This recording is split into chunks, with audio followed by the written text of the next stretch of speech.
9 నెలలు దేవుడు మహాకృపలో కాచి కాపాడాడు. మనందరం కూడా 10వ మాసం మొదటి ఆదివారం ప్రభు యొక్క మందిరంలో మనందరం కూడా ఈ పూర్తిగా సమకూర్చబడి ప్రభుని ఆరాధిస్తూ ఉన్నాం. మహిమ కలుగుగాక.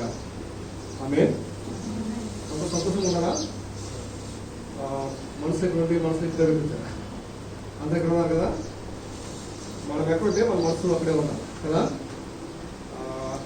లేడీస్కి అయితే ఇంటి చుట్టూ తిరుగుతుంది, ఇంట్లో పనులు సౌకర్యం ఏం పెట్టారు, ఇంటిలో ఏమన్నారా, ఆదివారం స్పెషల్ ఏంటి అని చాలా ఆలోచనలో ఉంటారు. కొంత సమయాన్ని మనం ఇక్కడ పెడదాం.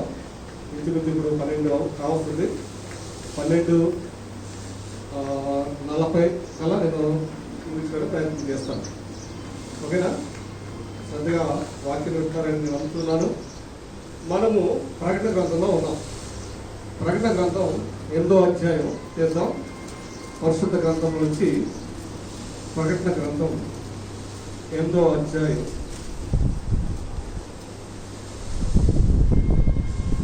మొదటి నుంచి 13 వచనాలు ఉన్నాయి. మనం ప్రతి ఆదివారము ఈ భాగాన్ని మనము ధ్యానంలో తీసుకుని వస్తున్నాం. మొదటి వచనం నేను చదువుతాను, 2వ వచనం నేను చదువుతాం, ఆఖరి వచనం అంతా కలిసి చదువుతాం. అలా తీసినట్లయితే, ఆయన 7వ ముద్రను విప్పినప్పుడు పరలోకమందు ఇంచుమించు అరగంట సేపు నిశ్శబ్దంగా ఉండెను.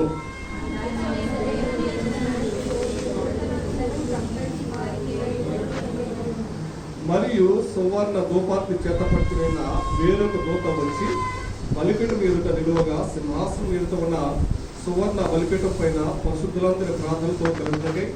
అతనికి బహు ధూపద్రవ్యులు ఇవ్వబడిను.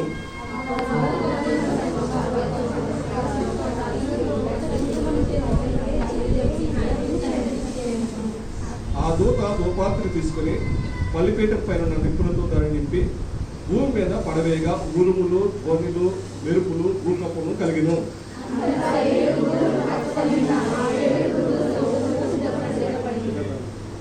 మొదటి దూత బోర ఊదినప్పుడు రక్తంతో మిళితమైన వడగండ్లను అగ్నియు పుట్టి భూమిపైన పడవేయబడిను. అందువల్ల భూమిలో 3వ భాగము కాలిపోయిను, చెట్లలో 3వ భాగము కాలిపోయిను, పచ్చి గడ్డంతయు కాలిపోయిను.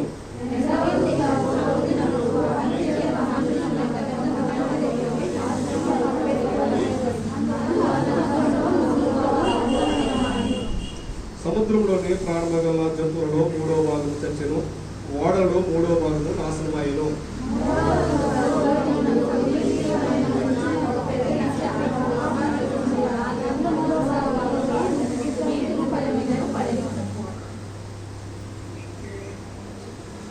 ఆ నక్షత్రములకు మాచిపత్రి అని పేరు.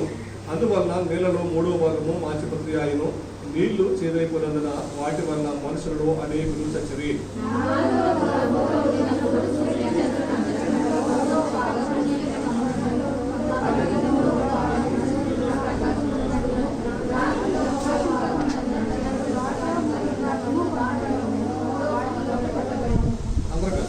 మరియు నేను చూడగా ఆకాశము కింద ఒక పక్షిరాజు ఎదురుచు ఊర్లో ఉదపుచ్చిన 3 దూతల ఊర్ల శబ్దం బట్టి భూనివాసులకు అయ్యో అయ్యో అయ్యో అని గొప్ప స్వరంతో చెప్పుట వీటిని ఇక్కడ ప్రార్థన చేసుకుందాం. అక్కడ కళ్ళు మూసుకుందాం. దేవుడి సహాయం కొరకు ఆర్జిద్దాం. పరిశుద్ధులు అయిన మా తండ్రి, జీవకరమైన యేసు ప్రభు, మీకు వందనాలు, స్తోత్రాలు చెల్లిస్తూ ఉన్నాను. ఈ పరిశుద్ధ దినంలో ప్రభు మమ్మల్ని కూడా సమకూర్చిన విధానం బట్టి మీకు స్తోత్రాలు చెల్లిస్తున్నాను. ఇంకో ప్రభు గడిచిన 9 మాసాలైనా మీ ప్రభుత్వం భద్రపరిచారు. ఈ అక్టోబర్ మాసంలోనైనా మమ్మల్ని ప్రభు మొదటి ఆదివారంలో ప్రభు మమ్మల్ని సమకూర్చి మీ పరిశుద్ధ మందిరంలో పరిశుద్ధంగా ఆరాధించడానికి మమ్మల్ని సమకూర్చి మీ వాక్యపు ఆశ్చర్యం చేత ప్రభు మమ్మల్ని దీవించుకొని ప్రార్థిస్తున్నాను. ఇంకో ప్రభా గడిచిన 50 దినాల నుంచి ప్రభా మీ వాక్యంలోని వాక్యాలు ప్రభా లేక మాటలు మేము గాలిస్తూ వస్తున్నా ప్రభా. ఈ ప్రకటన గ్రంథము 8వ అధ్యాయం ప్రభా నానా మరి 3 బోర్ల నుంచి ప్రభా మేము విని ఉన్నాం. ఈ దినం ప్రభా 4వ బోర్ల నుంచి మీరు మాట్లాడుకుంటున్నారు.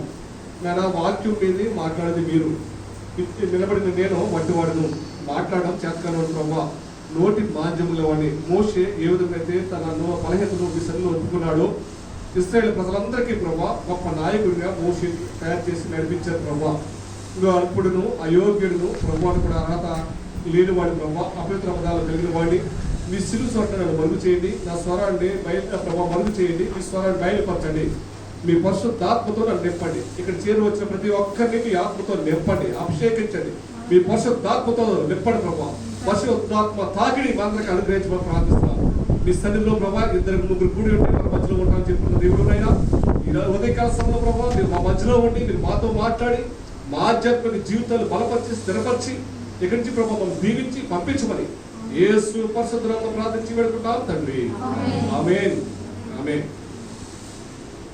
మరి గడిచిన 4 వారాల నుంచి కూడా మనం వాక్యాన్ని వింటున్నాం. ఆ ప్రకటన గ్రంథము 8వ అధ్యాయములోని కొన్ని విషయాలు మనం నేర్చుకుంటూ వస్తున్నాం. మరి లాస్ట్ ఆదివారం లేక గడిచిన ఆదివారం దేని గురించి ఉన్నాం మనం? 2వ బోర, 1వ బోర, ఏ బోర? 3వ బోర. అంతే గుర్తుందా? మాకు ఈ వాక్యం అయిన తర్వాత నేను ఇంటికి వెళ్ళిన తర్వాత మళ్ళీ నెక్స్ట్ దాని గురించి మా వాళ్ళు అప్పుడు అడిగేస్తూ ఉంటారు. నేను దాని గురించి సిద్ధపడను. 4వ బోర ఏంటి అని అంటారు. 3వ బోర చెప్పి వెళ్ళిన తర్వాత మా పాప మా వారి ఇంటి దగ్గర కూర్చుని 4వ బోర ఏంటి ఏం చెప్తున్నాను వాడు అలాగే సిద్ధపడను అప్పుడు అడిగేస్తూ ఉంటారు. ఆదివారం సాగిపోయి మేము సాగేస్తున్నాం. సో అంటే ఎగ్జాక్ట్మెంట్ ఏంటంటే అదే మీరు సీరియల్ అనుకో తరువాయి భాగం రేపు అనేప్పటికి ఏం చేస్తారు చాలా ఆతృప్తో ఎప్పుడు వస్తుందా అని చూస్తాం కదా. సో రీక్యాప్ ఇస్తాను మరొకసారి. అంటే రీక్యాప్ అంటే తెలుసు కదా, 3వ బోర్ గురించి కొంత జ్ఞానం వస్తే 4వ బోర్లోకి మనం వెళ్తాం. ఓకే, 3వ బోర్లో ఏంటంటే మీరు మర్చిపోతూ ఉన్నారు కదా, మర్చిపోకుండా ఒకసారి జ్ఞాపకం తీసుకొస్తాం. మీరు సీరియల్ అయితే బాగా మరొకసారి చూపిస్తే బాగుండు, రీక్యాప్ ఇస్తే బాగుండు. ఏమైందో నిన్న ఈరోజు టీవీలో కూడా మొబైల్లో కూడా చేస్తాం. అంత ఇంట్రెస్ట్గా సీరియల్ చూస్తాం కానీ దేవుని వాక్యం మాత్రం వింటలేదు. ఇది మనం ఎపిసోడ్ లాగా అంటే ఫస్ట్ ఎపిసోడ్ అయిపోయింది, సెకండ్ అయింది, థర్డ్ అయింది, 4th వచ్చాం మనం. సో మనం ఇవన్నీ కూడా రీక్యాప్ చేసుకుంటూ రావాలి. ఇది లాస్ట్లో నేను చేస్తాను మళ్ళీ. ఓకే, మరి కొత్తగా వచ్చిన వాళ్ళు కానీ లేదా వాళ్ళకి కూడా అర్థమవుతుంది అన్నమాట ఏంటి ప్రకటన గ్రంథం 8వ అధ్యాయంలో ఏముందన్న విషయం వాళ్ళకి కూడా తెలియాలి. సో మరి పాస్టర్ గారు మరి నన్ను మరించి పాపం నాకు కూడా సమయాలు ఇస్తున్నారు. ఆయన చెప్పవలసిన సమయం కూడా నాకు ఇస్తూ ఈ కంప్లీట్ చేయాలని ఆయన ఎంతో ఆసక్తితో మీ అందరికీ మంచి బోధన పెట్టించాలని ఆయన సంతోషంతో నన్ను కూడా ఆహ్వానిస్తూ ఉన్నారు. సరే, మంచిది. ఈరోజు వాక్యంలోకి వెళ్ళక ముందు ఒక ఉదాహరణతో నేను ఈ వాక్యాన్ని ప్రారంభిస్తాను. మీరు వినే ఉండవచ్చు, కొంతమంది తెలిసి ఉండవచ్చు. చరిత్ర బాగా చదవాలి. చరిత్రలు కానీ బుక్స్ కానీ చదివితే బాగా అర్థమవుతూ ఉంటుంది. బైబిల్ ఒకటే సరిపోలేదు. ఈ బైబిల్ రాయడానికంటే భూమి ఆకాశాలు కూడా సరిపోవని చెప్పేసి వాక్యంలో రాయబడింది. కానీ కొన్ని విషయాలు, చాలా విషయాలు బైబిల్లో రాయబడలేదు, కొన్ని చరిత్ర గ్రంథాల్లో రాయబడ్డాయి. సో మనం దీనికి సంబంధించిన చరిత్ర గ్రంథాలు కొన్ని చదివితే కొన్ని విషయాలు మనం తెలుపుతూ ఉంటాయి. సరే, ఏదేమైనప్పటికీ పండిత రమాబాయి అనే ఒక తల్లి ఉండేది. పండిత రమాబాయి ఆమె సనాతన బ్రాహ్మణ కుటుంబంలో జన్మించిన స్త్రీ.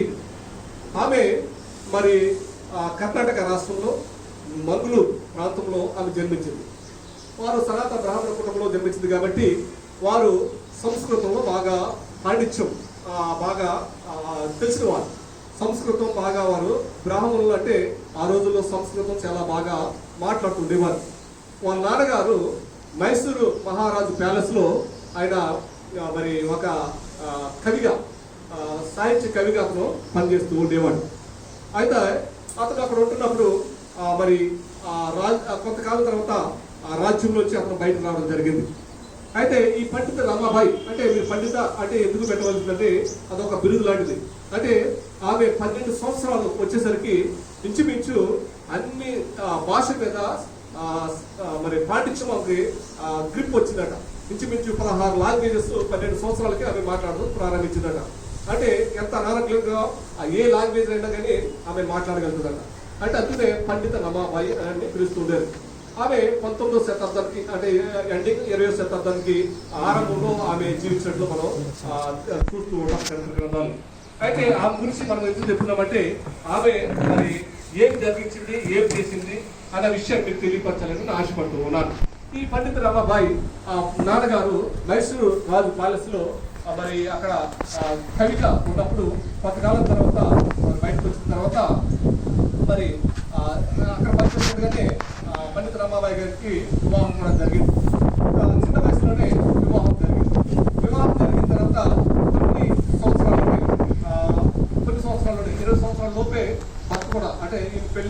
సంవత్సరాలకే భర్తను పోగొట్టుకుంది పండిత రమాబాయి. సో ఈ బ్రాహ్మణ కుటుంబంలో పుట్టిన వారికి కొన్ని చాలా నిష్ఠలు ఉంటాయి, చాలా కఠినమైన ఆంక్షలు కూడా ఉంటూ ఉంటాయి. ఈమె మరి బ్రాహ్మణ కుటుంబంలో పుట్టింది కాబట్టి ఆమెకి కొన్ని వారే సంస్కృతం లేకపోతే వారు కొంత వారు చేసే దాంట్లో కొన్ని వారి గ్రంథాల్లో కానీ వారి మత గ్రంథాల్లో కానీ చెప్పినట్టు వారు చాలా ఆచరణలోకి తీసుకుని వస్తూ ఉన్నారు. అప్పట్లో సతీ సహగమనం అనేది అమల్లో ఉండేది. సతీ సహగమనం అమల్లో ఉండేది అంటే భర్త చనిపోతే భార్యను కూడా ఆ భర్తతో పాటు అగ్ని హాతు కానీ లేకపోతే సమాధుల్లో కానీ భర్తతో పాటు ఆమెను కూడా చంపేస్తుండేవారు. అది సతీ సహగమనం మన దేశంలో చాలా కాలం ఉంది. అయితే ఆ సతీ సహగమనంలో అప్పట్లో ఉన్నప్పటికీ కూడా మరి ఏదో విధంగా ఆమె తప్పించబడి ఆమె పరిస్థితి నుంచి ఆమె విడిపించబడింది. అయితే ఆ రోజుల్లో విధవరాళ్ళకి చాలా భయంకరమైన శిక్ష ఉంటుండేది. వారు విధవరాళ్ళు ఎక్కడ కూడా శుభకార్యాలకి వెళ్ళకూడదు. వారు ఇంట్లోనే ఏదో మూల తెల్లబట్ట కట్టుకుని లేకపోతే తెల్లసీర కట్టుకుని ఏదో ఒక మూల కూర్చుని ఉండాలి. సో అటువంటి పరిస్థితుల్లో ఆమె మరి బ్రాహ్మణ కుటుంబంలో పుట్టి అనేక ఆచారాలు వారు తెలిసి అనేక పరిస్థితులు వాళ్ళు తెలిసి కూడా ఆమె మా రిలీజియన్లో లేక మా కులంలో లేక ఈ బ్రాహ్మణ పరిస్థితిలో ఇంత భయంకరమైన పరిస్థితి ఉంది అని అనుకుంటుంది. అయితే ఆ భర్త చనిపోయాడు, విధవరాలుగా ఉంది. ఆమె ఏమవుతుందంటే నాలాగా అనేక మంది ఉండొచ్చు, అంటే భర్తను పోగొట్టిన వారు. కాబట్టి వారికి తోడుగా లేకపోతే వారికి సహాయంగా మనం ఏదో చేయాలి అని ఒక ఆలోచన ఆమెకు వచ్చింది. ఈలోగా ఆయన మరి తండ్రి గారు మరి దాంట్లో వచ్చి మైసూర్ ప్యాలెస్ నుంచి బయట రావడం. మేము మైసూర్కి వెళ్ళాం, మా భార్య నేను కర్ణాటక వెళ్ళి బెంగళూరు వెళ్ళి బెంగళూరు నుంచి మైసూర్కి వెళ్ళాం. మైసూరు మహారాజు ప్యాలెస్కి వెళ్దాం అనుకున్నాం కానీ అప్పటికే టైం అయిపోతే బంద్ చేశారు. అక్కడ బయట గుర్రాలు ఉన్నాయి, బయట లోపలికి వెళ్ళడానికి తీసుకుని వెళ్ళడానికి. మేము మైసూరు వెళ్ళాం చూద్దామని చెప్పేసి. సో ఆ మైసూరు ప్రాంతంలో రాజ్ ప్యాలెస్ చాలా పెద్దగా ఉంది కానీ లోపలికి వెళ్ళాలంటే అక్కడి నుంచి బయట నుంచి లోపలికి వారు అరేంజ్ చేసే వెహికల్స్ మీద మాత్రమే లోపలికి తీసుకుని వెళ్తారట. మేము వెళ్ళాం కానీ అక్కడి వరకు చూడలేకపోయాం. మైసూరు వరకు వెళ్ళాం కానీ మా పాప 10th క్లాస్ పాస్ అయితే ఫస్ట్ క్లాస్లో నేను తీసుకెళ్తాను అని చెప్పాను కర్ణాటక, అంటే బెంగళూరు ఫ్లైట్లో. సో అప్పుడు ఫ్లైట్లో మేము ముగ్గురు ఫ్యామిలీ బయలుదేరి వెళ్ళాము. అక్కడికి వెళ్ళాం కాదని చెప్పేసి మైసూరు కూడా వెళ్ళామని చెప్పేసి అక్కడి నుంచి 4 గంటల ప్రయాణం. అక్కడ కూడా మేము వెళ్ళి చూద్దామని మైసూరు ఏంటి అని చెప్పేసి అక్కడ షాపింగ్ కూడా మేము చేసాము. గంధం చెక్కలు చాలా ఒరిజినల్ గంధం దొరుకుతుంది అక్కడ. మేము కొత్త గంధం చెక్క తీసుకున్న ఒరిజినల్ అనమాట. అది స్మెల్ బయట మంచి వస్తుంది, అంటే ఒరిజినల్ అంటే డూప్లికేట్ దొరుకుతాయి అక్కడ. సో ఆ రాజ్ ప్యాలెస్ అంటే అప్పుడు మేము చూసామా ఇదా రాజ్ ప్యాలెస్ అనుకున్నమాట. సో అటువంటి రాజ్ ప్యాలెస్ లో ఈ తండ్రి గారు పనిచేస్తూ ఉండేవారు. కొంతకాలానికి ఆయన వృద్ధాప్యం వచ్చింది. ఆయన కొంతకాలానికి బయటకు వచ్చిన తర్వాత ఆ కొంతకాలం తన కుటుంబాన్ని పోషించుకోవడానికి ఇలా బయటకు వెళ్ళి పూజలు చేయడం, పురస్కారాలు చేయడం, అవి వచ్చే మరి కానుకలతో అలా కుటుంబాన్ని పోషించుకుంటూ వస్తుండేవాడు. అలాగే రాను ఆయన కూడా వృద్ధాప్యంలో చనిపోయాడు, తండ్రి చనిపోయాడు. ఈమెకి ఇంకెవరు కూడా లేరు. ఇప్పుడు భర్తను కోల్పోయింది, తండ్రిని కోల్పోయింది, ఒక్కరిదే మిగిలింది. 20 సంవత్సరాలకే జీవితం అంతా అయిపోయిందా అనే ఆలోచనలో అందులో పడ్డారు. 20 సంవత్సరాలకి చిన్న వయసులో వివాహం జరిగిన తర్వాత భర్త చనిపోవడం, తర్వాత తండ్రి కూడా చనిపోవడం, ఒక్కటిగా మిగిలిపోయింది. ఆమె కూడా సమాజంలో ఎక్కడ కూడా ఆమెకి విలువ లేదు. ఎందుకంటే ఆమె విధవరాలు, ఎక్కడికి వెళ్ళడానికి వీల్లేదు, ఎదురు రావడానికి వీల్లేదు. ఆమె తెల్లబట్ట కట్టుకుని ఉండాలి, ఇంట్లో ఉండాలా, మూల ఉండాలా. అప్పుడు రోజుల్లో చాలా కఠినమైన ఆంక్షలు ఉండేవి, విధవరాలు ఎదురు రావడానికి వీల్లేదు. సో అటువంటి పరిస్థితుల్లో ఆమెకు ఒక ఆలోచన వచ్చింది. నాలాగా ఎంతో మంది సఫర్ అవుతున్నారు కదా, వారందరి కోసం మనం ఒక హోమ్ మరి విడోస్ హోమ్ ని మనం అరేంజ్ చేద్దామని చెప్పేసి ఆమె అక్కడి నుంచి పూణే రాష్ట్రం, మహారాష్ట్రానికి పూణే ప్రాంతంలో ఆమె వెళ్ళి అక్కడ ఒక ఆశ్రమాన్ని నడిపిస్తూ ఉంటారు. ఇక్కడ సిస్టర్ కూడా పాపం ఆశ్రమం నడిపిస్తూ ఉంటారు అనుకుంటా. సో ఆమె కూడా ఒక ఆశ్రమాన్ని నడిపిస్తూ ఉంది. అక్కడ విధవరాలందరూ అంటే నేను ఈ సిచ్యువేషన్ ఉన్నాను కాబట్టి, నా పరిస్థితి ఉంది కాబట్టి, ఇటువంటి పరిస్థితుల్లో చాలా మంది ఉంటారు కాబట్టి వారికందరికీ నేను ఆశ్రయం కల్పించాలని ఆమె వెళ్ళి ఒక ఆశ్రయాన్ని ఏర్పాటు చేసింది. అక్కడ ఉంటుండగా ఆమెకి ఎంతో చేసినా కానీ ఏదో ఒక వెళ్తి, ఈ చిన్న వయసులోనే నేను ఎంత పోగొట్టుకున్నాను, మా మతం, మా కులం, మేము ఆచరిస్తున్న ఆచారాలు ఏది కూడా నాకు సపోర్ట్గా లేవు, నాకు అన్ని వ్యతిరేకంగా ఉన్నాయి. నేను ఏం తప్పు చేశాను? భర్తను పోగొట్టుకుంటే సమాజానికి దూరం ఉండాలా, భర్తను పోగొట్టుకుంటే మరి పరిస్థితులు దూరంగా ఉండాలా, భర్తను పోగొట్టుకుంటే మరి సమాజంలో విలువ ఉండదా అనే ఒక ఆలోచనలో ఆమె ఉంటూ ఈ ఆశ్రమం నిలిపించినప్పటికీ పెట్టినప్పటికీ ఆమెలో ఏదో ఒక వెళ్తుండేది, ఏదో ఒక లోటు ఉండేది. ఆమెకి అయినప్పటికీ మనశ్శాంతి ఉండేది కాదు. ఆ ఆశ్రమానికి ఒక సేవకుడు వెళ్ళి అప్పుడప్పుడు సువార్త చెప్తూ ఉండేవాడు. ఆ సువార్త చెప్తున్నప్పుడు ఆమెలో కొంత విశ్వాసం వస్తుండేది, కానీ చిన్నగా వచ్చేది విశ్వాసం. ఆమె బ్రాహ్మణ కుటుంబంలో పుట్టింది కాబట్టి ఎవరైనా చూస్తే ఈమె యేసు ప్రభు నమ్ముతుందా, లేకపోతే యేసుక్రీస్తు ప్రభుని అంగీకరించిందా అని ఒకవేళ వెలివేస్తారేమో అనే ఆలోచనలో ఆమె యేసుక్రీస్తు ప్రభు కూడా పూర్తిగా విశ్వాసంలోకి రాకుండా ఉండేది. సో అలా ఉన్నప్పటికీ కూడా ఆమె జీవితంలో ఏదో ఒక వెలితి ఆమెలో కనపడుతూ ఉంది. ఒకరోజు ఈ ఆశ్రమ సందర్భంగా ఆమె ఇంగ్లాండ్ దేశానికి వెళ్ళవలసి వచ్చింది. ఇంగ్లాండ్ దేశానికి వెళ్ళినప్పుడు అక్కడ వారు ఇంగ్లాండ్ దేశంలో క్రైస్తవులు లేదా విశ్వాసులు దేవుని వెంటూ విధురాల పక్షంగా వారు చూపుతున్న ప్రేమ, విధురాల పక్షంగా వారు చూపుతున్న మరి దయ, విధురాల పక్షంగా వారు చేస్తున్న సహాయము, విధురాలను ఎంత గౌరవిస్తున్నారో మనం చూశారు. చూసింది ఈమె అక్కడికి వెళ్ళిన తర్వాత, ఇంగ్లాండ్ దేశానికి వెళ్ళిన తర్వాత ఇంగ్లాండ్ దేశంలో విధురాలను ఎంత గౌరవిస్తున్నారో, విధురాలను ఎంత సన్మానిస్తున్నారో అని ఆమె చూస్తూ ఉంది.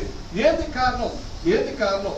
అరే మా దేశంలో మా ఉన్న స్థలంలో, మా కులంలో, మా మతంలో, మేము ఆచరిస్తున్న ఆచారంలో ఇటువంటి విధవరాలకి ఎక్కడ కూడా సన్మానం జరగడం లేదు, మరి ఈ విధవరాలకి ఎక్కడ కూడా ఘనత దొరకడం లేదు.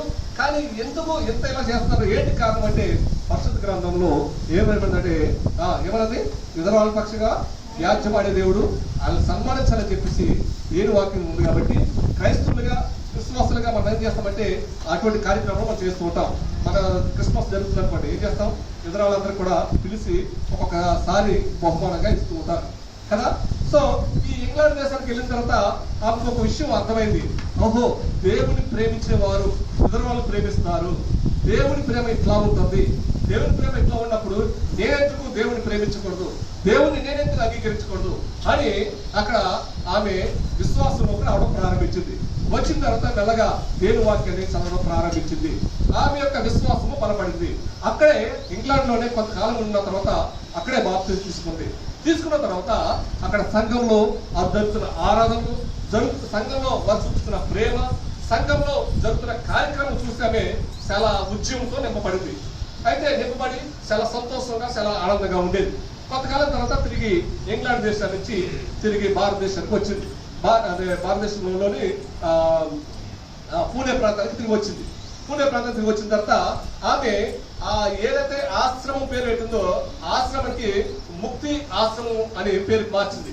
అంటే ముక్తి ఆశ్రమం అని పేరు మార్చి అక్కడున్న విధవరాలందరూ కూడా భర్తలు పోగొట్టుకోవడానికి పేదవారు అక్కడ మరి పేదరికంలో ఉన్న స్త్రీలందరూ కూడా పోగు చేసి ఇంచుమించు 70 మంది, ఆ రోజుల్లో 70 మంది అంటే చాలా ఎక్కువ, 70 మంది విధవరాలు లేక పేదవారిని పోజేసి వారిని ఒక ఆశ్రమం కల్పించి ఆశ్రమంలో యేసుక్రీస్తు ప్రభు గురించి చెప్పడం ప్రారంభించింది.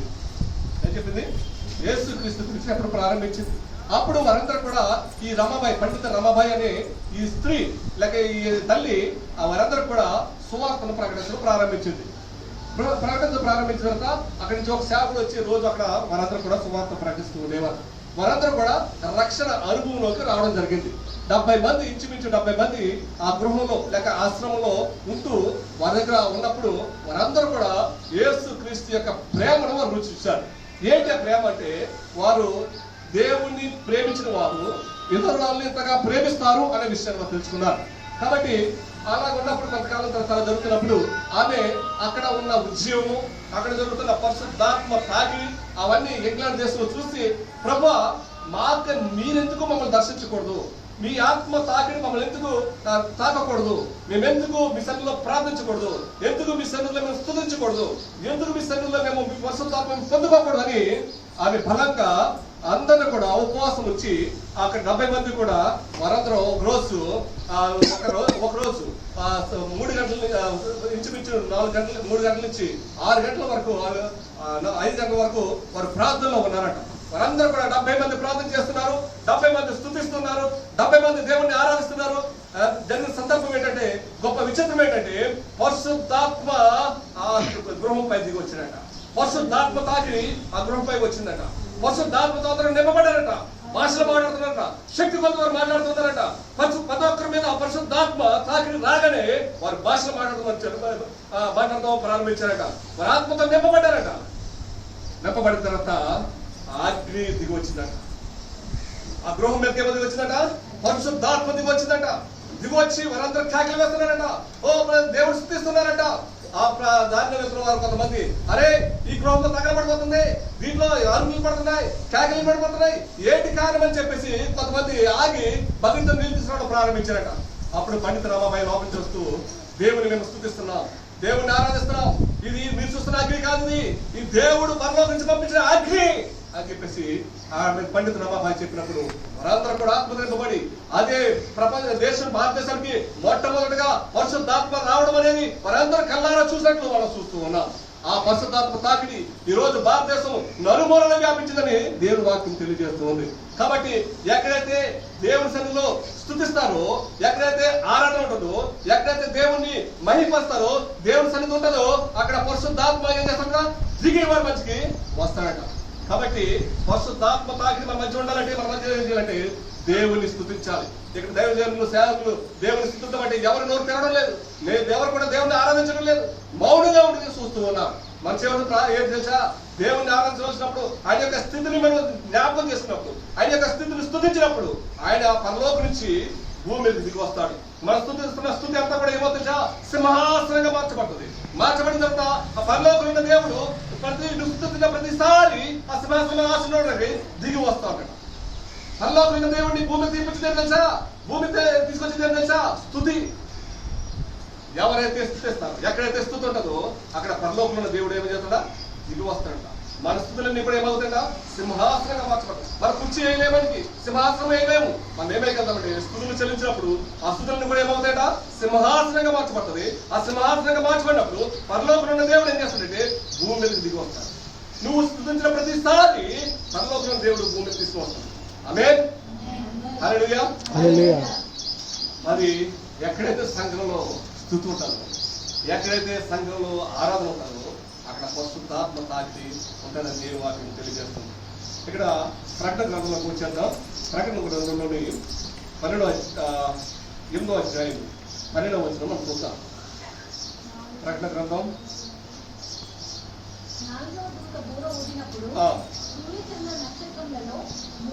4వ దూత బూర ఊదినప్పుడు సూర్య చంద్ర నక్షత్రములలో 3వ భాగము చీకటి కమ్మునట్లును, పగటిలో 3వ భాగము సూర్యుడు ప్రకాశపకున్నట్లును, రాత్రిలో 3వ భాగమున చంద్ర నక్షత్రములు ప్రకాశపకున్నట్లును వాటిలో 3వ భాగము కొట్టబడెను.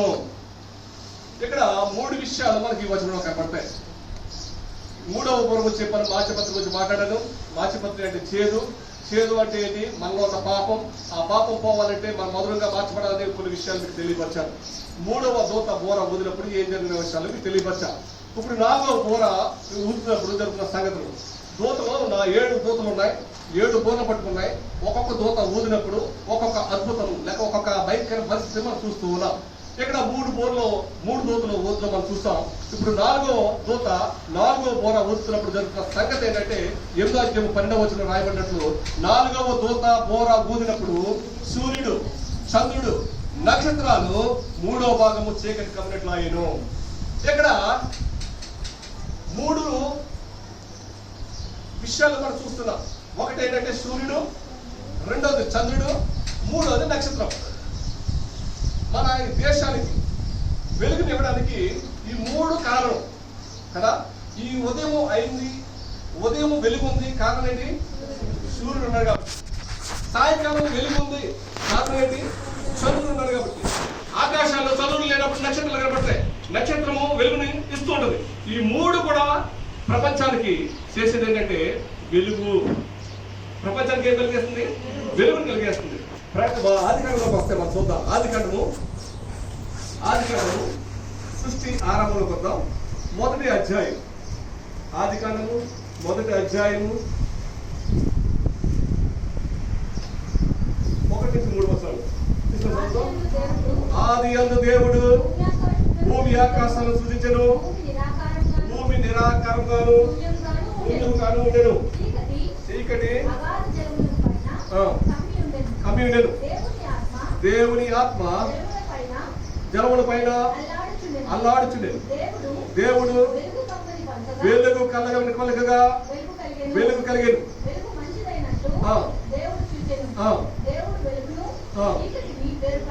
వేరుపరిచెను. అదే అధ్యాయము 14-18 వచ్చాడు.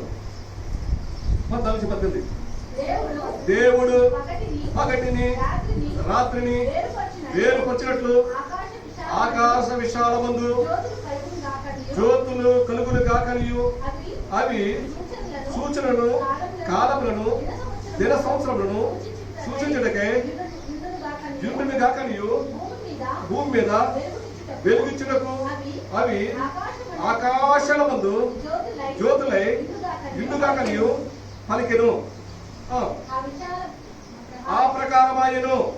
దేవుడు ఆ రెండు గొప్ప జ్యోతులను అనగా పగటిని ఏలుటకు పెద్ద జ్యోతిని, రాత్రి ఏలుటకు చిన్న జ్యోతిని, నక్షత్రములను చేసెను. ఆమేన్.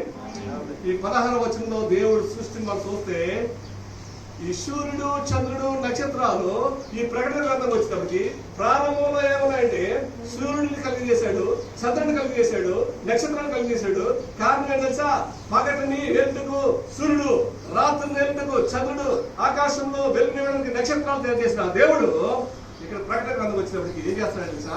చీకటిగా మార్చేస్తాడు. ఎందుకు చీకటిగా మార్చేస్తాను అని చెప్తున్నాడంటే సూర్యుడు కాంతినివ్వదు, చంద్రుడు కాంతినివ్వదు, నక్షత్రాలు కాంతినివ్వదు అని చెప్తున్నాడు. కారణం ఏంటంటే భూమి మీద పాపం విస్తరించింది. భూమి మీద భయంకరమైన చీకట్లో మనం సంచరిస్తూ ఉన్నాం. దేవుని వెలుగు భూమి మీదకి వచ్చేప్పటికి ఆ వెలుగును మనుష్యుడు గ్రహించకపోవడం ద్వారా ఇంకా చీకట్లోనే జీవిస్తున్నాం. ఈ ఆదికాండము 1వ అధ్యాయంలో సృష్టి ఆరంభం మనం చూస్తే దేవుడు శూన్యంగా ఉంది. ఈ ప్రకటన గ్రంథంలో చీకటి కలక ముందు ఆదికాండంలో చూస్తే చీకటిగా ఉంది, శూన్యంగా ఉంది. అందుకే 1వ అధ్యాయం 1వ వచనం చూస్తాడు. చూడండి, చెప్తాడు చూడండి. ఆదియందు దేవుడు భూమి ఆకాశాలను సృజించెను. భూమి నిరాకారంగాను శూన్యముగాను ఉండెను. చీకటి అగాధ జలముల పైన కమ్మి ఉండెను. ఏమైందంట? చీకటి కమ్మి ఉంది. దేవుడు సృష్టిని సృష్టించక ముందు ఏముందంట? భూమి మీద ప్రపంచంలో ఏముందంట? చీకటి కమ్మ ఉంది. ఈ చీకటి కమ్మిన ఈ ప్రపంచాన్ని, చీకటి కమ్మిన ఈ దేశాన్ని, ఈ చీకటి కమ్మిన ఈ ప్రాంతాల్ని దేవుడు ఏం చేశాడంటే సృష్టి ప్రారంభించాడు. ప్రారంభించిన తర్వాత మరి సృష్టి ఆకాశ కలమన్నాడు, భూమి కలమన్నాడు. ఇవన్నీ కూడా ఆయన నోటి మాటతోనే జరిగినవన్నీ. సృష్టిలో మనం చూస్తాం 6 దినాలు 6 విషయాలు దేవుడు చేస్తాడు కదా. సృష్టి ఆరంభంలో చూస్తే మొదటి దినమున చేస్తాడు, భూమి ఆకాశాలు కలిగేస్తాడు. కలిగేసిన తర్వాత దేవుడు మంచిది అని చెప్తాడు. ఇలాగా 6 దినాలు 6 విషయాలు చేసిన తర్వాత ఒక మానవుడు మాత్రమే ఏం చేస్తాడు? చేతితో నిర్మిస్తాడు. సమస్త సృష్టి అంతా కూడా ఆయన మాట మీద నిర్మించాడు. సూర్యుడు కలుగు అంటే సూర్యుడు కలిగాడు, చంద్రుడు కలుగు అంటే చంద్రుడు వచ్చేసాడు, నక్షత్రాలు కలుగు అంటే నక్షత్రాలు వచ్చేసాయి. కానీ మానవుడు కలుగు అని మానవుడు అన్నాడు. కానీ మానవుడిని తన స్వరూపం చొప్పున, తన పోలిక చొప్పున ఆయన స్వరూపంలో మానవుడిని తయారు చేశాడు. మానవుడిని మట్టిని తీసి ఆయన రూపంలో తయారు చేసి ఆ మట్టి బాగా తయారు చేసిన ఆ దాంట్లో ఆయన ఆత్మ జీవాత్మగా మత్స్యమైన జీవాత్మ అయ్యాడు. కాబట్టి ఈ సృష్టిలో ఈ సూర్యుడు, చంద్రుడు, నక్షత్రాలు, భూమి, ఆకాశం అన్ని కూడా ఆయన మాట చేత మాత్రమే కలిగి నేను వాక్యం తెలియజేస్తుంది. ఇవన్నీ కూడా ఇప్పటికీ ఆయన మాట చెప్పుడే పనిచేస్తూ ఉన్నాయి. సూర్యుడు ఉదయించకుండా ఆగిపోవడం చూసారా? చంద్రుడు ఉదయించకుండా ఆగిపోవడం చూసారా? నక్షత్రాలు కాలిపోవడం చూసారా? చూడలేదు. కారణం ఏంటి తెలుసా? అయితే మాటకి లోబడి ఇప్పటి వరకు పనిచేస్తుంది ఏమన్నారు. కానీ దేవుడు ఆయన స్వరూపంలో ఆయన పనులు చెప్పున నరుడు చేసి ఆయన జీవాత్మ ఊదిన మానవుడు మాత్రం దేవుడిని ఏర్పాటు చేస్తూ ఉన్నాడు. సృష్టి యావత్తు దేవుడికి లోబడి పనిచేస్తుంటే, సృష్టి యావత్తు దేవుడికి లోబడి జీవిస్తుంటే, మనిషి మాత్రము ఆయన స్వరూపంలో ఆయన పనులు చెప్పున నిర్మిస్తే మనిషి మాత్రం దేవునికి వ్యతిరేకంగా పాపం చేస్తూ దేవునికి దూరంగా జీవిస్తూ ఉన్నాడు. కాబట్టి ఈ సృష్టిలో వెలుగు ఇవ్వడానికి, లేక ఈ ప్రపంచానికి వెలుగు ఇవ్వడానికి సూర్యుడిని, చంద్రుడిని, నక్షత్రాలు కలిగేశాడు. మరి ప్రకటన గ్రంథానికి వచ్చినప్పటికీ సూర్యుడు కాంతినివ్వదు, చంద్రుడు కాంతినివ్వడు, నక్షత్రాలు కాంతినివ్వవు అని చెప్తూ ఉన్నాడు. ఇవన్నీ కూడా ఇవ్వకుండా ఏమవుతాడ? 3వ భాగం దేశంలో 3వ భాగం అంటే మన దేశంలో మన 3 ప్రక్కల నీరు ఉంటుంది. అంటే సైన్స్ ప్రిన్సిపల్ ఉన్నారు, టీచర్లు ఉన్నారు, చాలా మంది ఉన్నారు. అంతేనా? 3 భాగాలు నీరుడా, ఒక భాగం మాత్రమే భూగోళం నాకైతే. సో ఒక భాగం భూభాగం, 3 భాగాలు ఏముంది? నీరుతో నింపబడింది. ఈ నీరుతో నింపబడింది కూడా ఈ మూడవ భాగం చీకటితో కమ్మి ఉందని వాక్యం తెలియజేస్తుంది. మీకు 3వ బోర్లో కూడా చెప్పాను, 2వ బోర్లో కూడా చెప్పాను, 1వ బోర్లో కూడా చెప్పాను. 3వ భాగం నాశనం అవుతుంది అని. ఈ నాశనం అయ్యే 3వ భాగం ఏంటంటే, ఏదైతే ప్రజలు లేని ప్రాంతం, నివాసానికి యోగ్యం కాని ప్రాంతాల మీద చీకటి కమ్ముతూ ఉంది, దేవుని ఉగ్రత కమ్ముతూ ఉంది. కాబట్టి ఒక భూభాగంలో మాత్రమే మానవులు జీవిస్తూ ఉన్నారు. ఇక మనం చూస్తే వెలుగుని ఇవ్వడానికి చాలా మంది చాలా ప్రయత్నం చేస్తున్నారు. చైనా దేశంలో చంద్రుడిని తయారు చేస్తున్నారు. చైనా దేశంలో మరి ఏం చేస్తున్నారంటే తెలుసా, చంద్రుడిని తయారు చేయడానికి వాళ్ళందరూ కూడా ప్రయత్నాలు చేస్తూ ఉన్నారట. ఏం చేస్తున్నారు వాళ్ళు, ఆకాశంలో ఒక చంద్రుడిని చేసి పెడితే మరి మొత్తం దేశానికి మరి కృత్రిమ చంద్రుడిని వాళ్ళు తయారు చేస్తున్నారట. అంతేనా? న్యూస్ వచ్చారు కదా, సోలార్ ద్వారా ఏదో సంథింగ్. సో మానవుడు దేవుడు చేసిన వాటికి కృత్రిమంగా ఏదో విషయం చేయాలని మానవుడు ప్రయత్నాలు చేస్తూ ఉన్నాడు. చైనా దేశంలో కృత్రిమ చంద్రుడిని తయారు చేసి ఆకాశంలో పెడితే మొత్తం మా దేశానికి అంతా కూడా వెలుగునిస్తుంది అని వారు ఎప్పటి నుంచో ఇది ప్రయత్నాలు చేస్తూ ఉన్నారు. కాబట్టి ఈ వెలుగుని ఇవ్వడానికి వారు ప్రయత్నం చేస్తున్నారు, ఈ మా దేశానికి అంతా వెలుగు ఉండాలని చెప్పేసి. అయితే ఇక్కడ మనం చూస్తే ఈ 3వ భాగం నీరుతో నింపబడితే ఒక భాగం మాత్రమే మరి భూభాగం ఉన్నట్టు మనం చూస్తున్నాం. ఈ సోలార్ సిస్టమ్ లో మనం చూస్తే సైన్స్ కి అందరిది, సైన్స్ కి తెలియదు. ఇది దేవుని వాక్యము విన్న వారు మాత్రమే, దేవుని వాక్యము తెలిసిన వారు మాత్రమే ఈ విషయాన్ని గ్రహించగలరు. కానీ సోలార్ సిస్టమ్ లో ఎన్ని ప్లానెట్స్ ఉన్నాయండి? 8 or 9? 8 సోలార్ సిస్టమ్స్ ఉన్నాయి. దాంట్లో ఈ గ్రహాలు అంటారు కదా, ఈ గ్రహాల్లో సూర్యుడు ఒక గ్రహం, చంద్రుడు ఒక గ్రహం, ఇలాగా చెప్పుకుంటే పోతే జూపిటర్ ఇవన్నీ చాలా ఉన్నాయి. ఈ గ్రహాలన్నీ కూడా మనం సైన్స్ లో లేక దేంట్లో చూస్తూ ఉంటాం. అయితే మనం చూస్తే చంద్రమండలానికి కూడా మానవుడు వెళ్ళినట్టు మనం చూస్తాం కదా. చంద్రమండలానికి వెళ్ళారు, మానవుడు అక్కడ ఉండొచ్చు, అక్కడ మళ్ళీ రియల్ ఎస్టేట్ కూడా అక్కడ స్టార్ట్ చేద్దాము, అక్కడికి వెళ్ళిపోదాము, అక్కడ ల్యాండ్ చాలా కాస్ట్ ఉంది, అక్కడ కూడా మనం వెళ్ళిపోదాం అని చెప్పేసి చాలా ప్రయత్నాలు చేస్తున్నారు. భూమి మీద బాగా డబ్బు ఉన్నవాడు అక్కడికి వెళ్ళేసి అక్కడ ఉందామని చెప్పేసి. కానీ మానవుడు ఎంత ప్రయత్నం చేసినా ఒక భాగంలో మాత్రమే దేవుడు మనుషులు జీవించడానికి అనుకూలంగా పెట్టాడు. అక్కడ చంద్రుడు అక్కడికి వెళ్తే ఆక్సిజన్ దొరకదు. అక్కడ ఎక్కడి నుంచి ఆక్సిజన్ తీసుకెళ్తాక బతుకుతాడు మానవుడు, సిలిండర్ పట్టుకుని వెళ్ళాలి అక్కడికి. సో భూమి మీద మానవుడు జీవించడానికి కావాల్సిన అన్ని కూడా సృష్టిలో మొత్తం పెట్టాడు. భూమికి గురుత్వాకర్షణ ఉంది, అంటే కొంత దూరం వెళ్ళిన తర్వాత భూమికి మనం ఆకర్షించుకుంటుంది, మనల్ని ఆకర్షించకూడదు. భూమి మీద ఏముంది? ఆక్సిజన్ ఉంది. భూమి మీద ఏమున్నాయి? చెట్లు ఉన్నాయి. భూమి మీద ఏమున్నాయి? నదులు ఉన్నాయి. భూమి మీద ఏమున్నాయి? మానవుడికి కావాల్సిన యోగ్యమైన అన్ని కూడా, వెళ్ళడం బతకడానికి కావాల్సినవన్నీ కూడా భూమి మీద దేవుడు మానవుడికి పెట్టి ఉన్నాడు.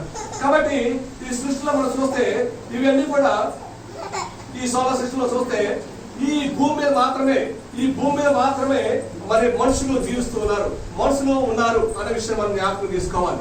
కాబట్టి ఈ మనుషులు ఏం చేయాలంటే దేవునికి దగ్గరగా జీవిస్తే మాత్రం దేవుని ఉగ్రత నుంచి తప్పించుకోవడానికి గొప్ప అవకాశం.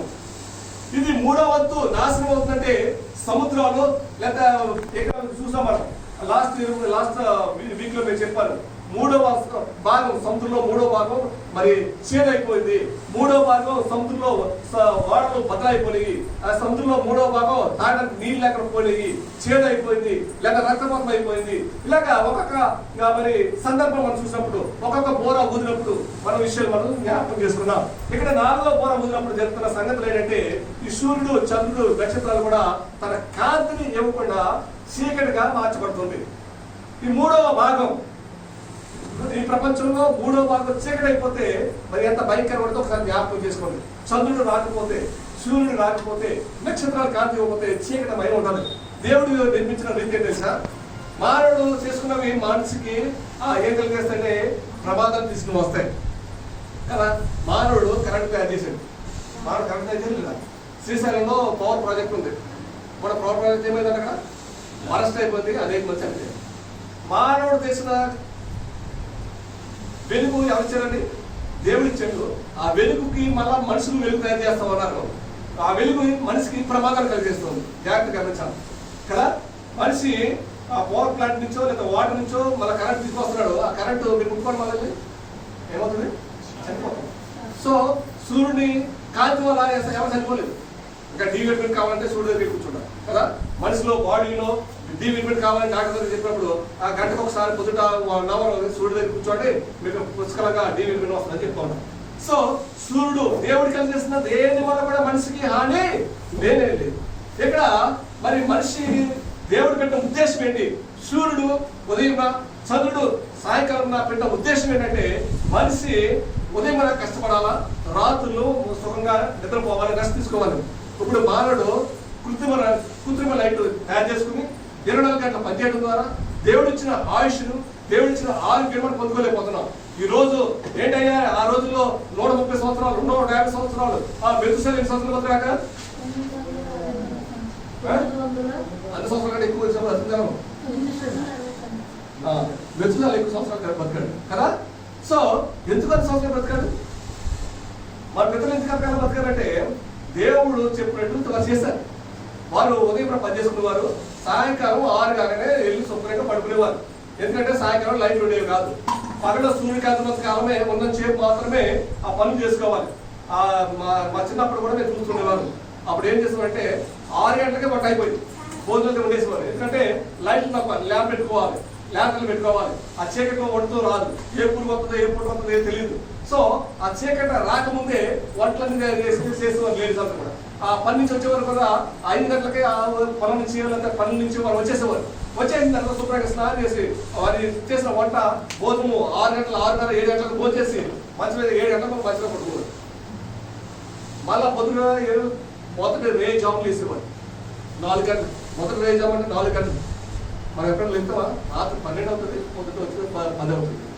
మనకి నిద్ర లేదో మనకు తెలియదు, మన సమయం ఏదో మనకు తెలియదు. ఫోన్ దొరికిందని చాలు, ఆ టైం అక్కడ కనపడాలంట. అరే అప్పుడే అయిపోతుందా 1 గంట, అప్పుడు పడుకుంటాను. మళ్ళీ పొద్దులేసి 1 గంట, అరే అప్పుడు 1 గంట అయిపోతుందా?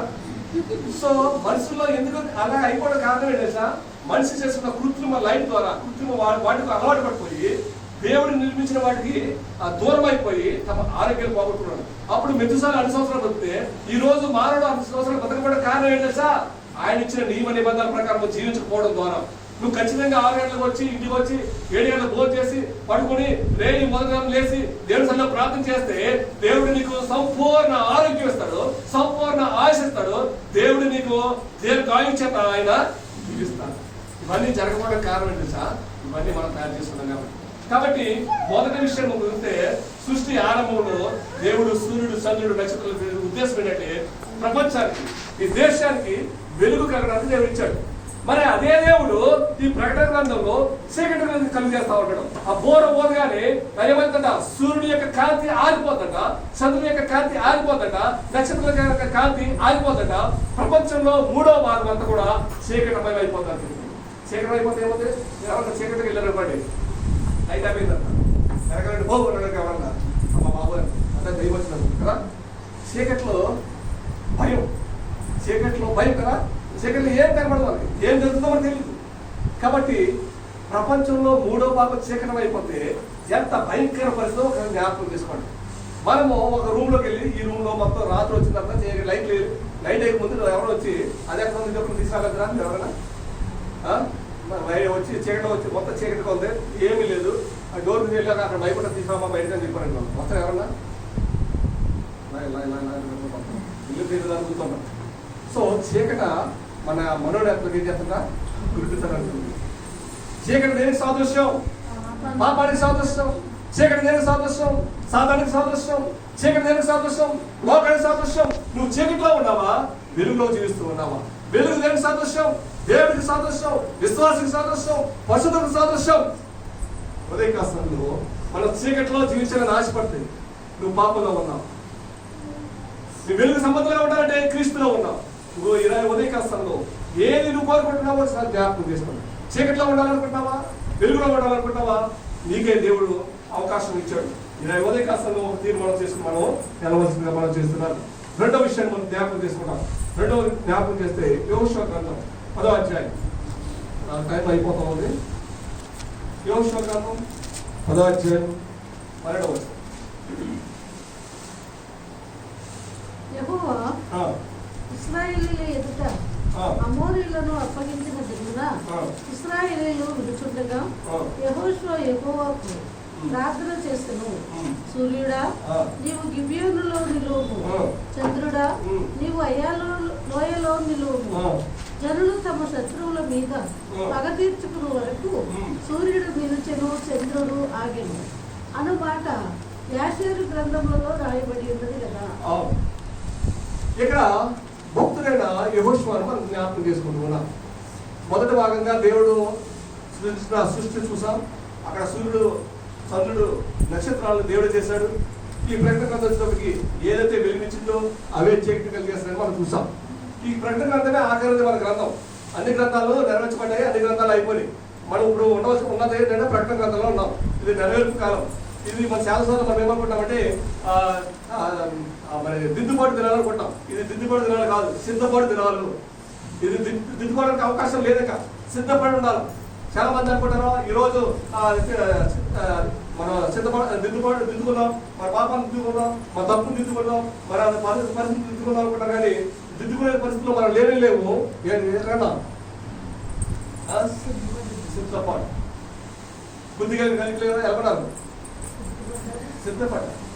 సిద్ధపడి దినాల్లో ఉండాలి. సిద్ధపడిన వారు మాత్రమే 10 మంది కలిగిలో ఎంతమంది సిద్ధపడ్డారు? 5 మంది మాత్రమే సిద్ధపడ్డారు. కాబట్టి వారు పరలోకానికి వెళ్ళారు.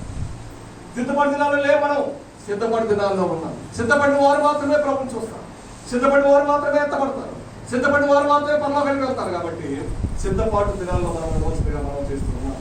ఇక్కడ రెండో విషయం మనం చూస్తే యెహోషువ గ్రంథం 10వ అధ్యాయం 12వ వచనం పరిశుద్ధ గ్రంథంలో తీసినట్లు మరోసారి నేను చదువుతున్నాను. యెహోవా ఇశ్రాయేలీయుల అమోరీయులను అప్పగించిన దినమున ఇశ్రాయేలు విడుచుడగా యెహోషువ యెహోవాకు ప్రార్థన చేసెను. సూర్యుడా, నీవు గిబియోనులో నిలువుము. చంద్రుడా, నీవు అయ్యాలోను లోయలో నిలువుము. జనులు తమ శత్రువులను పక్కదించుకునే వరకు సూర్యుడు నిలిచెను, చంద్రుడు ఆగెను. ఇక్కడ యెహోషువ ఒక యుద్ధం చేస్తూ ఉన్నాడు. యెహోషువ తన శత్రువుల మీద యుద్ధం చేస్తూ ఉన్నాడు. యుద్ధం చేస్తుండగా ఆ యుద్ధంలో ప్రత్యేకత అయిపోకుండా ముందు, చంద్రుడు రాకముందు, సూర్యుడు వెనక ముందు దేవునికి ఒక ప్రార్థన చేస్తూ ఉన్నాడు. యెహోషువ ఏం చేస్తున్నాడు? యుద్ధం చేస్తున్నాడు. యెహోషువ ప్రజలు, ఇశ్రాయేలు ప్రజలందరూ యుద్ధం చేస్తున్నారు. యెహోషువ ప్రార్థన చేస్తున్నాడు. ఏమని? దేవుడికి ప్రార్థన చేస్తున్నాడు. ఈ యుద్ధంలో విజయం వచ్చే వరకు, లేదా యుద్ధం అయ్యే వరకు సూర్యుడా నువ్వు ఆగిపో, చంద్రుడా నువ్వు నిలుపుచుపో అని ప్రార్థన చేస్తున్నాడు. మనం చేసే ఆ శక్తి మనకు ఉందా? ప్రార్థన చేసే శక్తి. ఇక్కడ యెహోషువ సూర్యుడు ఎవరు కలిగేశాడు? దేవుడు కలిగేశాడు. చంద్రుడు ఎవరు కలిగేశాడు? దేవుడు కలిగేశాడు. నక్షత్రాలు ఎవరు కలిగేశాడు? దేవుడు కలిగేశాడు. అవన్నింటి మీద అధికారము దేవుడికి ఉంది. కానీ ఇక్కడ యెహోషువ దేవుడికి ప్రార్థన చేస్తున్నాడు. ఏమంటే, సూర్యుడా నువ్వు నిలిచిపోలేదు. ఒకసారి చూడండి. సూర్యుడా నీవు గిబియోనులో నిలువుము. చంద్రుడా నీవు అయ్యాలోను లోయలో నిలువుము. అంత ధైర్యం మనకుందా? అంత ప్రార్థన మనకుందా? అంత శక్తి మనకుందా? సూర్యుని ఆపగలిగే శక్తి మనకుందా? చంద్రుని ఆపగలిగే శక్తి మనకుందా? ఇక్కడ ప్రార్థన చేస్తూ ఉన్నాడు. యెహోషువ ప్రార్థన చేస్తాడు. సృష్టిని ఆపేస్తాడు అన్నాడు. ఎందుకు తెలుసా? చీకటి పడకూడదు. చీకటిలో యుద్ధం చేయలేదు కదా. యుద్ధంలో జరుగుతూ ఉండాలి. శత్రువులను నాశనం చేయాలి. శత్రువులను ఓడించాలి. శత్రువుల మీద విజయం రావాలంటే వారు యుద్ధం చేస్తూనే ఉండాలి. యుద్ధం చేయాలంటే మరి ఏం చేయాలా? సూర్యుడు వెలిగిస్తూ ఉండాలి, నక్షత్రాలు వెలిగిస్తూ ఉండాలి, చంద్రుడు వెలిగిస్తూ ఉండాలి. అప్పుడు మాత్రమే శత్రువుల పైన ఇశ్రాయేలుకి విజయం కలుగుతుంది. కాబట్టి దేశం యెహోషువ ఏం చేస్తాడంటే దేవుని సన్నిధిలో ప్రార్థన చేస్తూ ఉన్నాడు. ఎందుకు? సూర్యుడు నిలిచిపోమని, చంద్రుడు నిలిచిపోమని దేవుని సన్నిధిలో ప్రార్థన చేస్తున్నాడు. కాబట్టి సూర్యుడు ఎందుకు, చంద్రుడు ఎందుకు, నక్షత్రాలు ఎందుకంటే అవి వెలుగునివ్వడానికి, కాంతినివ్వడానికి, మన జీవితాల్లో వెలుగు నింపడానికి, మన జీవితంలో ప్రకాశం నింపడానికి అవి ఉన్నాయని జ్ఞాపకం తీసుకోవాలి. నాది టైం అయిపోతుంది. ఇంకో విషయం చెప్పి నేను ముగించడానికి ప్రయత్నం చేస్తాను. ఎన్ని చూసాం ఇప్పుడు? సూర్యుడి నుంచి విందాం, చంద్రుడి గురించి విందాం, నక్షత్రాల గురించి కూడా మనం విందాం. అంటే మీకు కొన్ని రిఫరెన్స్ చదివి ఒకసారి జ్ఞాపకం తీసుకోండి. యెషయా గ్రంథం 13వ అధ్యాయం 9-13 చూద్దాం. వెలుగు అక్కడ సూర్యుడి గురించి రాయబడి చూడండి. యెషయా గ్రంథం తీసుకుని 13వ అధ్యాయం 9-10 వచనాలు. యెహోవా దినము వచ్చుచున్నది, యెహోవా దినము వచ్చుచున్నది, దేశమును పాడు చేయుటకును పాపులను బొత్తిగా దానిలో ఉండకుండా నశింపజేయుటకును క్రూరమైన ఉగ్రతతోను ప్రచండమైన కోపంతోను అది వచ్చును. ఆకాశ నక్షత్రములను నక్షత్ర రాశులను తమ వెలుగు ప్రకాశింపనియవు. వెలుగును ప్రకాశింపనివ్వాలి. దేవుడు వచ్చేసరికి ఏం చేస్తాడని ప్రకాశం. వెలుగు సూర్యుడు ప్రకాశం రానే రాదు, వెలుగు రానే రాదు. చంద్రుడు వెలుగు ప్రకాశం ఇవ్వదు, నక్షత్రాలు వెలుగు ఇవ్వదు. దేవుడు వచ్చినట్టు చీకటి కమ్ముకుంటుంది. 4వ దూత పూర ఊదినప్పుడు జరిగే సంగతులు ఎంత భయంకరంగా జ్ఞాపకం చేసుకోవాలి. ఈ దినాల్లో ఒకవేళ సూర్యుడు లేకపోతే మానవుడు వేలు చేసిన వెలుగు లైట్ ఎంతకాలం పెడతారండి? ఎంతకాలం నడుస్తాయి? దేవుడు ఆక్సిజన్ ఇవ్వకపోతే మనిషి భూమి మీద ఎంతకాలం జీవిస్తాడు? ఈ రోజు ఎవరికైనా COVID-19 వచ్చిందంటే హాస్పిటల్ జాయిన్ చేస్తే ఎవరికి ఏం చేయాలి? ఆక్సిజన్ కోసం బాలసుబ్రహ్మణ్యానికి 3 కోట్లు బిల్లేసాడు. హాస్పిటల్లో పెట్టి ఆక్సిజన్ పెట్టేందుకు ఎన్ని కోట్లు వేసండి? 3 కోట్లు బిల్లేసాడు. మనకి దేవుడు ఉచితంగా ఆక్సిజన్ ఇస్తుంటే ఎన్ని కోట్లు మనం దేవుని దగ్గర తీసుకుంటాం ఒకసారి జ్ఞాపకం చేసుకోండి. దాన్ని బట్టి దేవుని ఎంత స్తుతించాలా, దేవుని ఎంత ప్రార్థించాలా. ఉచితంగా దేవుని నీకు ఆక్సిజన్ ఇస్తే దేవుని మర్చిపోయి దేవుని ప్రార్థించకుండా, దేవుని స్తుతించకుండా, దేవుని ఆరాధించకుండా, దేవునికి అయిష్టంగా జీవిస్తూ, దేవుడిని అనుభవిస్తూ దేవునికి వ్యతిరేకంగా జీవిస్తున్నా. ఈ దినము 3 కోట్లు దేంట్లో ఉన్నాయా కట్టడానికి?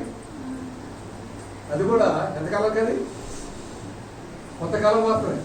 మనం పుట్టిన మొదలుకొని ఇప్పటి వరకు దేవుడిస్తున్న ఆక్సిజన్ పుట్టుకున్నాం, దేవుడిచ్చిన వెలుగును అనుభవిస్తున్నాం కదా. ఒక 24 అవర్స్ లైట్ వేయాలంటే కరెంట్ బిల్ పేలిపోతుంది కదా. కరెంట్ బిల్ కట్టలేము. వేలు లక్షల కోట్ల బిల్లు వచ్చేది ఎక్కడి నుంచి కడతారు? దేవుడి నుంచి వెలుగు ఉంది కాబట్టి వెలుగు మనకి సరిపోతుంది. కాబట్టి దేవుడిచ్చినట్టు కూడా మనిషికి ఎంతో సహకారంగా ఉన్నాయి, ఉపయోగకరంగా ఉన్నాయి. కానీ దేవుడికి వ్యతిరేకంగా మానవుడు తెలుస్తూ ఉన్నాడు. ఇక్కడ మనం చూస్తే అక్కడ ఏమైందట? సూర్యుడు కాంతినివ్వడట, నక్షత్రాలు కాంతినివ్వట, చీకటి కమ్ముతాడంట. యోవేలు గ్రంథం 2వ అధ్యాయం 10-11 చదవండి. నేను ముగించేస్తున్నాను. ఇంకొక విషయం చెప్తాను. యోవేలు గ్రంథం 2వ అధ్యాయం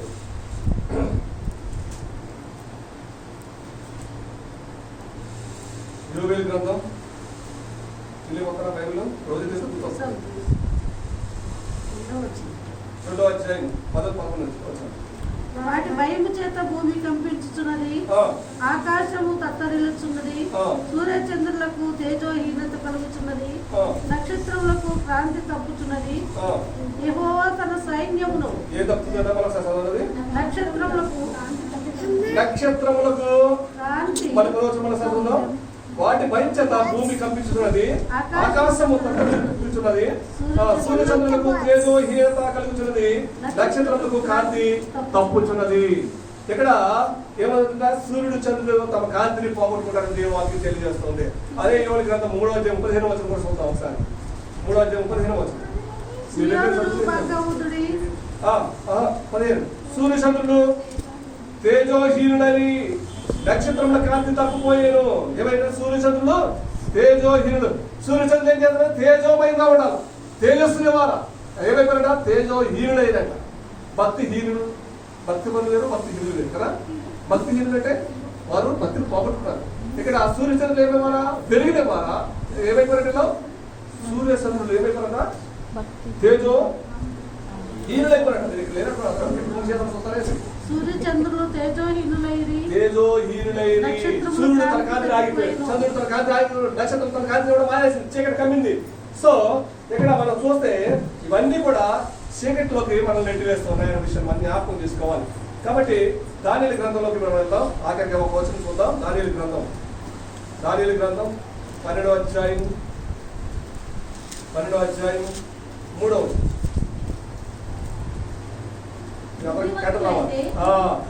బుద్ధిమంతులైతే ఆకాశమండలంలోని జ్యోతులను పోలిన వారే ప్రకాశించెదరు. నీతిమంతులను అనుసరించి నడుచుకున్నట్లు ఎవరు అనేకులను చుట్టూరో వారు నక్షత్రంలో నిరంతరము ప్రకాశించెదరు. బుద్ధిమంతులైతే ఆకాశమండలంలోని జ్యోతులను పోలిన వారే ప్రకాశించెదరు.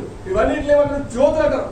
సూర్యుడు ఒక జ్యోతి, చంద్రుడు ఒక జ్యోతి, నక్షత్రం ఒక జ్యోతి. అవన్నీ ఏం చేస్తాయంటే ప్రకాశిస్తూ ఉంటాయి. మనము అలాగూ ప్రకాశించాలంటే బుద్ధిమంతులుగా జీవించాలి. ఇక్కడ ఇందాక చెప్పాను, మత్తయి సువార్త 25 అధ్యాయంలో ఉంటుంది బుద్ధిమంతుల గురించి, బుద్ధి లేని కన్యకుల గురించి రాయబడి ఉంటుంది. బుద్ధి లేని కన్యకులు, బుద్ధి కలిగిన కన్యకులు, 10 మంది కన్యకులు, 5 మంది బుద్ధి కలిగిన వారు, 5 మంది బుద్ధి లేని వారు. ఇక్కడ బుద్ధిమంతులైతే ఏమంటారంట, ఆకాశమండలంలోని జ్యోతుల వలె ప్రకాశిస్తారంట. మనం బుద్ధిమంతులుగా జీవిస్తున్నామా, బుద్ధిహీనులుగా జీవిస్తున్నామా? దేవుని మందిరానికి అందరం వస్తున్నాం. ఈ 4 గోడల చెప్పి చాలా బుద్ధిమంతులుగా కనపడతాం, చాలా భయభక్తులుగా కనపడతాం, చాలా భక్తులుగా కనపడతాం. దేవుడి మీద నాకు ఎంత ప్రేమ ఉందో చూపిస్తాం. కానీ ఈ గోడ దాటి బయటికి వెళ్ళగానే నీ నిజ స్వరూపము, నీ పరిస్థితి బయటకు వస్తూ ఉంటాయి. బుద్ధిమంతులుగా జీవిస్తే వారు ఎప్పటికీ కూడా ఏమంట, ఆకాశ మండలంలోని జ్యోతుల వలె ప్రకాశిస్తారంట.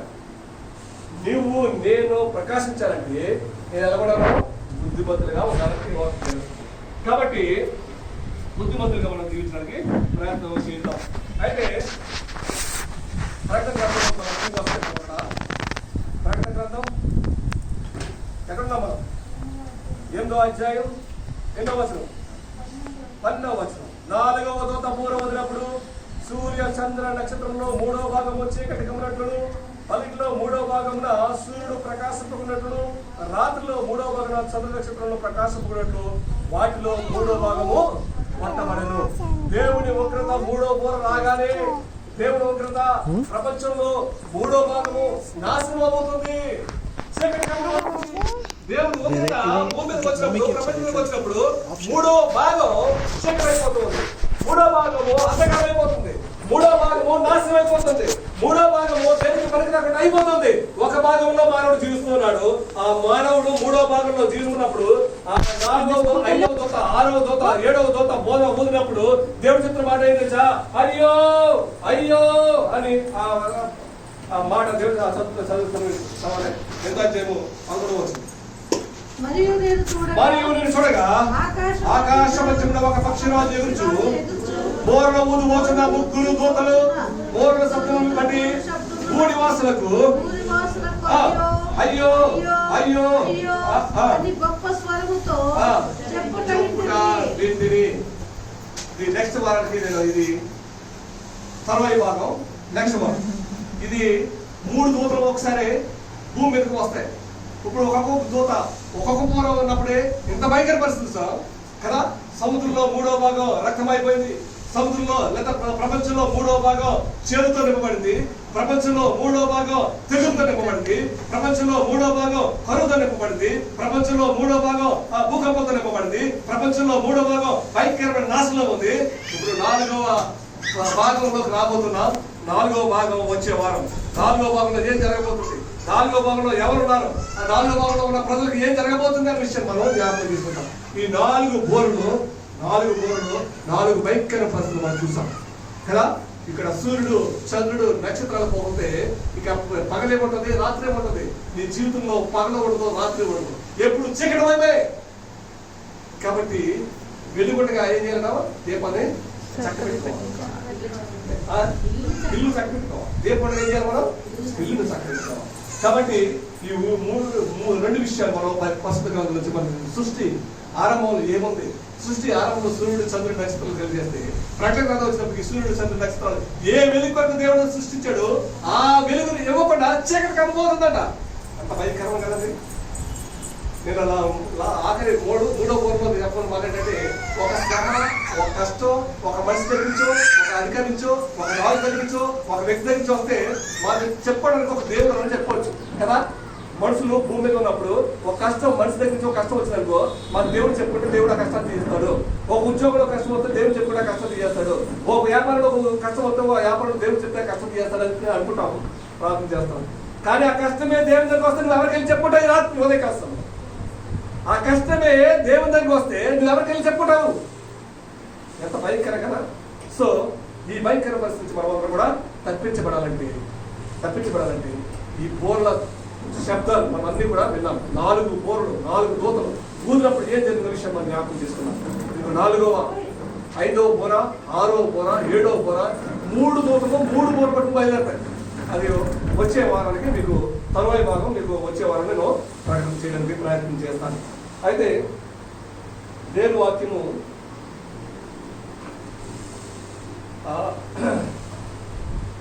చాలా బలంగా బోధించడానికి దేవుడు సహాయం చేయాలని అనుకుంటున్నా. నాకు ప్రార్థన చేయండి. ఎందుకంటే నేను వాక్యం చెప్పడానికి సాతాను చాలా నల్లగా కొడుతున్నాడు. నాకు ఈ కన్ను కనపడకుండా కన్ను మీద పెద్ద గుర్పు వచ్చింది. ఆదివారం కొరకు నేను సిద్ధపడుతుంటే అదే ఇంట్లో ఉండిపోతే నేను వాక్యం రాలేను.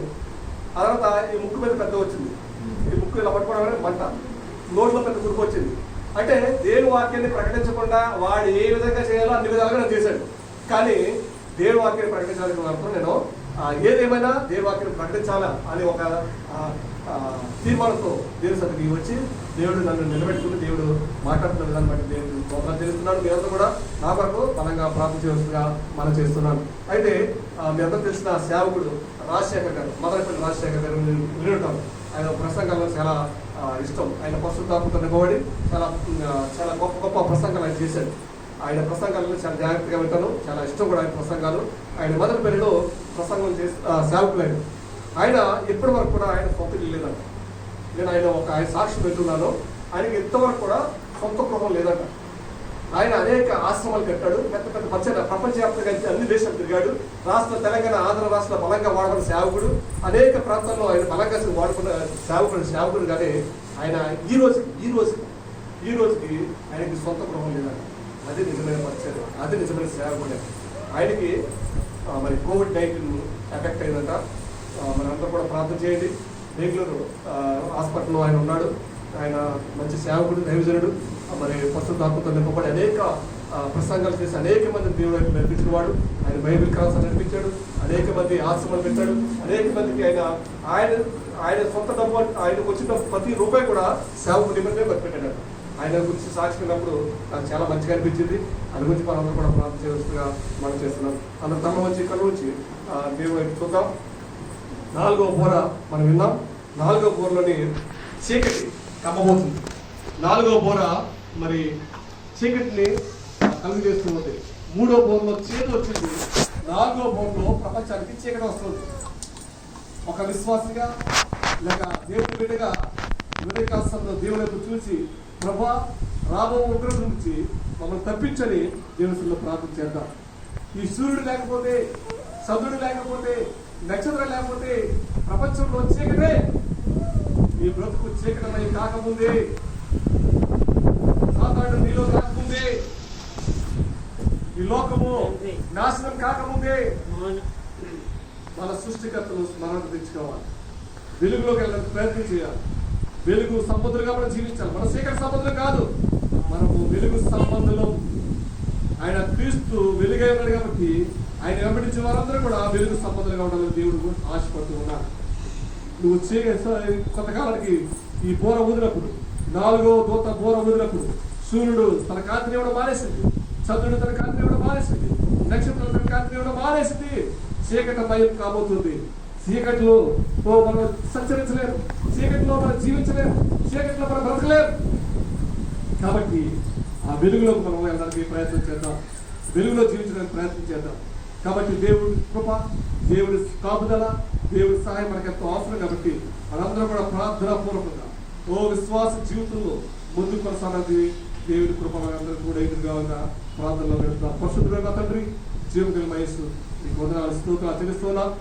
ఇదిగో ప్రభా, ఈ ఉదయకాలంలో మీ పరిశుద్ధ దినాన 4వ దూత 4వ బోర ఊదినప్పుడు జరిగిన సంగతులు మాకు తెలియపరిచారు. సూర్యుడు తన కాంతిని ఇవ్వడం మానేసాడు, చంద్రుడు తన కాంతిని ఇవ్వడం మానేసాడు, నక్షత్రాలు తన కాంతిని ఇవ్వడం మానేసింది. ప్రపంచంలో 3వ భాగం చీకటి అయిపోయింది ప్రభా. ఆది కాలంలో ఏ సృష్టి అయితే మీరు ప్రారంభించారు, ఏ సూర్యుడిని వెలుగు కొరకు, ఏ చంద్రుడిని ప్రభా జ్యోతుల వల్ల చేసి ఏలడానికి ఇచ్చారు, అవే చీకటిని ఇవ్వడానికి ప్రయత్నం చేస్తున్నాయి. ఆయన ప్రభా రాబోయే వక్రత నుంచి మమ్మల్ని తప్పించారు ప్రభా. మేము వెలుగు సంబంధంలో జీవించే కృప దయచేయండి ప్రభా. ఉదయకాలంలో మీరు మాతో మాట్లాడారు. మీ వాక్యము మమ్మల్ని బ్రతికిస్తుంది. మీ మాట మాకు ఆదరణిస్తుంది. మా మాట బాధల్లో నెమ్మదిస్తుంది. ఆయన మీ మాట చేత మమ్మల్ని తృప్తిపరిచినందుకు మీకు స్తోత్రాలు చెల్లిస్తున్నాం. నాయన మేము దిద్దుబాటు దినాల్లో లేవు ప్రభా, సిద్ధపాటు దినాల్లో ఉన్నాం. నాయన మీకు స్తోత్రాలు.